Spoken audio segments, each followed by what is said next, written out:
Hey guys, what's going on? It's Jay from Sony Alpha Lab, and what I'm going to do in this video is go over the Sony Nex-5r. Very powerful mirrorless camera. It's got a 180-degree flip screen. That's a great feature. The Nex-F3 also has that feature, but the 5R is a more powerful camera. It's got better build quality, and it's basically a refined version of the Nex-5n. So stay tuned here. I'm just going to change camera angles and give you a much closer look, a little hands-on of the Nex-5r, which I'm actually recording with right now, by the way, with the 35mm f1.8 lens. So stay tuned, and I'm going to switch camera angles.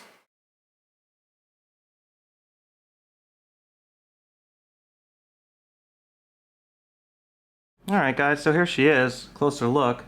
And what we have here in particular that I wanted to point out is the Navi controls here. We have this new Navi design, which is quite different than the Nex-6. The Nex-6 has another knob on top of that, but basically it works the same because you have this one knob here and then you have another dial here. So when in manual mode, you can use both these knobs, which is awesome. That really speeds things up, and it's great so you don't have to use the screen if you don't want to adjust, aperture settings, things like that. You don't have to go to the menu. You can just do it from these two controls. So I'm in manual mode now. I'm just going to select that. And now, check this out. I can change the shutter speed with this thumb dial here. See that? And the brightness is adjusting. And then I can change the aperture with this dial. And then if I want to change the ISO, I can just click the right navigation here on this dial. If you just click the right button, it'll actually bring up the ISO, and then you can change your ISO. So without going into the screen at all, you have full control here between this knob, and then pressing this with the ISO. You have the full exposure triangle. In addition, I wanted to show you, get a closer look at this screen here, and notice how the hinge design is. It's very clean, and it makes it so it doesn't protrude out. It's a very nice design. And the screen is also double hinged. So notice how it's sitting like this, and now you have another hinge here, which allows it to move like that. See that? So it's a double hinge design. And the screen's also a touch screen. I really don't like the touch screen too much, but it is a nice feature for those that like it. I'm just going to slide this lens in front. I just want to show you how fast the PDAF is, the new hybrid focus. Check this out. Focus on the chair. Focus on the lens. See how much faster that is? This is the 35mm f1.8 optical steady shot lens, by the way. Notice this menu, how it's picture oriented, but it's very user friendly and great for beginners. Brightness and color. Here's where you go to adjust the brightness and color. It's very self-explanatory. Camera settings are here, shoot modes, playback options. That's important to view your photos and videos. And then applications. Applications is great if you want to download some of the Play Memory apps from Sony, and I have a few on my Nex-6 that are quite good. And then if you go to setup here, this is where all the options are for different camera settings and stuff. Here we go, release without lens. See that feature? I have that enabled. And what that allows me to do is basically this. Check this out. I'm just going to zoom out a little bit. Take this off and check out this cool old school Minolta lens I got. This is an old 50mm rocker lens, and I have my rainbow imaging MD to Nex adapter. Oh, actually, let me give you a close-up of the sensor here while I'm here. Here's the Nex-5r sensor and E-mount, and I'm just going to take this off, and basically this lens adapter just spaces things out. You can see how the back of the lens is way in there. So I'm just going to attach that. And now, if I turn this on, it'll allow me to take the shot. It will not allow you to take the shot without that feature that I just showed you enabled. I also have focus peaking enabled, so you can see those lines showing up there. Alright, right there. And there we go. There's a quick shot, and I just took it with an old school Minolta lens. Look at how sharp that is. Razor blade sharp. Razor blade sharp. This is a really good lens. But anyway, versatility. Part of the Nex-5r's feature set is versatility for sure. Speaking of versatility, check out this multi-purpose auxiliary port. You can put flash units on there, you can put the OLED viewfinder monitor. It's definitely a necessity for shooting outside in bright sun. See that glare? Look at that glare, that's nasty. And sometimes it's hard to see. And it just simply plugs in here. And it's reasonably priced these days. It came down to like $298 or something like that. And that goes in here and allows you to see without using the screen, and it works great. Oh, of course it has Wi-Fi. That's a big difference from the 5N. And you have your USB port here and your HDMI port, so you can hook this up to your television real easy. One other thing I wanted to show you was the battery and memory card area. Check this out. There it is, and this little blue lever here pops the battery out, like so. And then the memory card sits right next to it. And that's a push button. And you can pull it out, and it goes with the picture side towards the lens mount,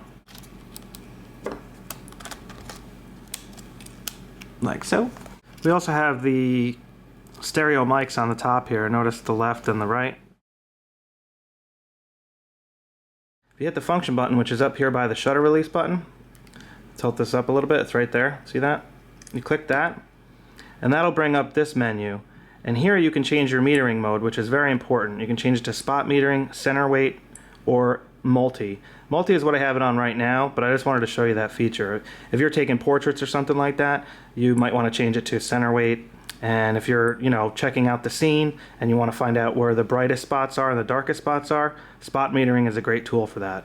So I just wanted to show you that quick. And also, you have white balance in here you can change really easily. And autofocus area. This is another mode that I wanted to show you. Multi or center. I'm just going to put it on flexible because I want to show you how this works. Alright, so here's the lens. I'm just going to move it over to the right. Alright, now see it's focusing on the lens, and now I'm going to move it over to the left. See that? Pretty good, right? One other feature I wanted to show you on the Sony Nex-5r is the powerful HDR bracketing features. Sorry the screen's so dirty. As soon as you touch it, it gets those marks on it. But anyway, check this out. If you hit this button here on the left of the screen right here, it'll bring up these options. Let me just adjust the screen here. And then you can scroll through to your bracketing feature. And then notice on the bottom of the screen how it has an option. See where it says option right here? So if you click this little soft button on the bottom, it'll bring you in where you can adjust your brackets, okay?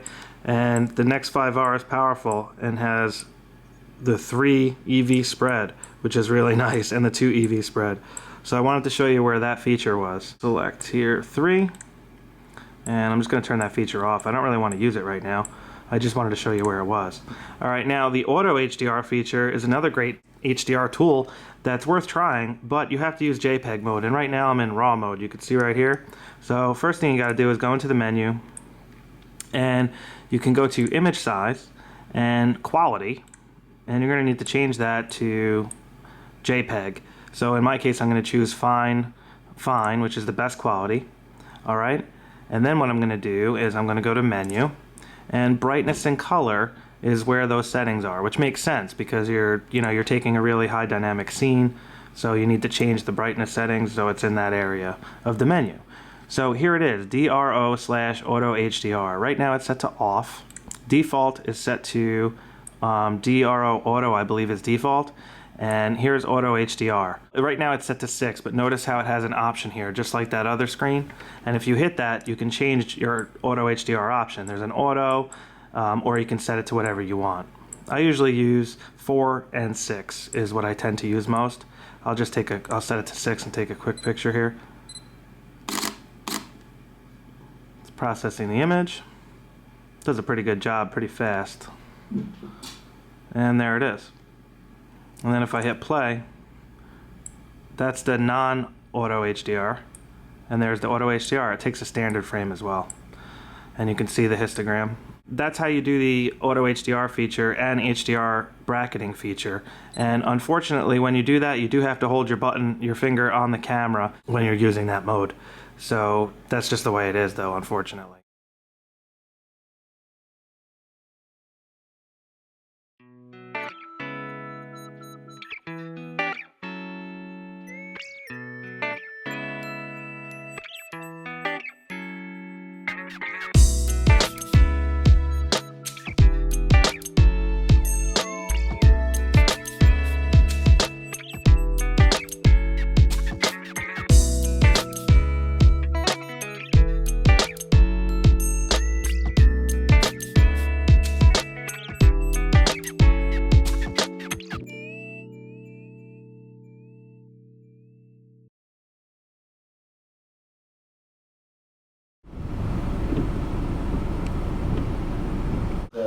You do a good girl. Just missed Buster. You do sweetheart.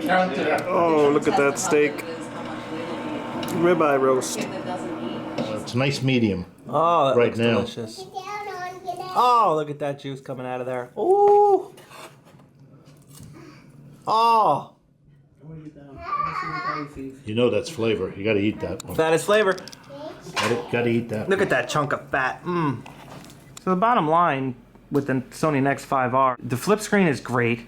The hybrid AF is fast. It's on the sensor now, and it has 99 AF points, and it's much faster, as you just saw with the quick focus test I did. The ergonomics and design is great with this grip and the new Navi design. I highly recommend this camera to anybody who needs to record themselves with the 180 screen. The ability to be able to record yourself so easily and with such high quality, is just a very, very attractive feature of this camera. And I can't emphasize that enough. I wish my Nex-6 had the feature. I'm using my Nex-6 to record the video right now, and I wish it had that flip-up feature that the Nex-5r has, so when I'm recording myself, I can see what I'm doing, because I can't, and it's much harder. So again, that feature is really the highlight of this camera, in addition to the other features which make it very powerful and pretty much best in class for the price point. For the more detail and high-res sample photos with high ISO and other things like that, please check out the full review on Sony Alpha Lab. Alright guys, take care and have a good day.